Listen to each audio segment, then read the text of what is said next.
Ang tanong ko po sa inyong lahat, kilala niyo ba si Jesus? Amen. Kilala niyo? Gaano mo kakilala si Jesus? Kilala mo kilala? Sa pangalan? Dahil may makapalaka? Dahil may pakinabang siya? Dahil Diyos siya? O dahil mahal natin siya? Maraming tanong sa ating mga kapatid, kaya nga po, ang mga Hudyo sa mabuting balitang ating kapakinggan, kilala nila si Jesus sa kanyang pangalan.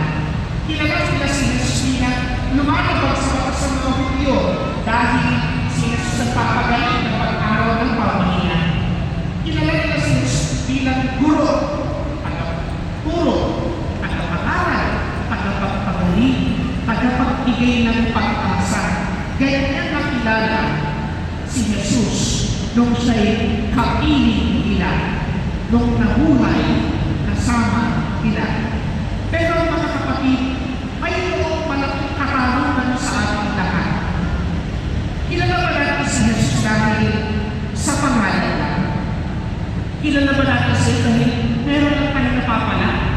Kaya po, ang pangalawang tanong ko sa iyo ito, bakit pa tayo nagpupunta sa simbahan at pagpupot ng init ng hapon? Dahil ba bibigyan ng Diyos ang dasal natin o mahal natin si Jesus na sinasamba natin? Kasi mga kapatid, karamihan po ng mga tao, naniniwala lang tayo dahil may pakinabang ang Diyos.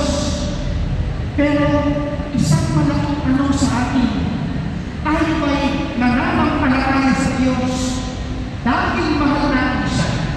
Tayo ba'y naninituho sa poong Jesus Nazareno dahil ang mapagagaling na tayo?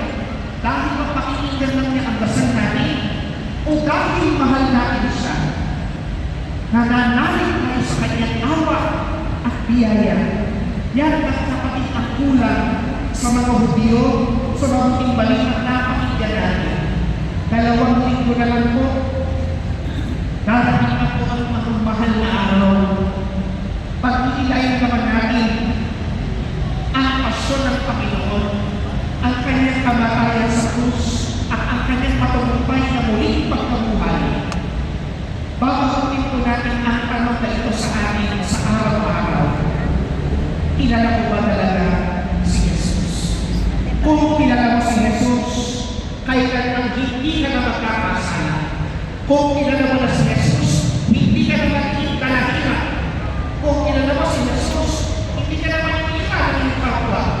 Hindi ka na gagawa ng masama. Hindi ka na magkanakaw. Hindi ka na gagawa ng kalokohan at kasamaan. Dahil kilala mo si Jesus, hindi lang sa pangalan. Kilala mo si Jesus dahil siya ang Panginoon natin minamahal na sinasamba at binibigyan halaga sa ating buhay.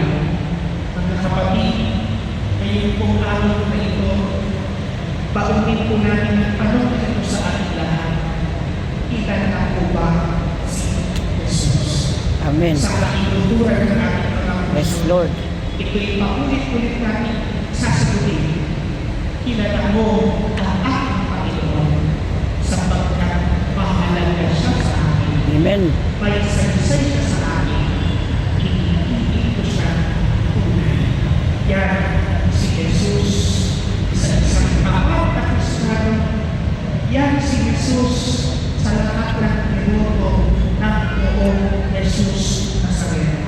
Kaya kapatid, sa pagpapatuloy ko ng ating pananampalataya na ito, sa ating pagtanggap ng banal na Eucharistia, tunay nawa, maging ganap-nawa si Jesus, kilala natin sa ating puso't iwa, sa ngalan ng Ama at ng Anak at ng Espiritu Santo. Amen.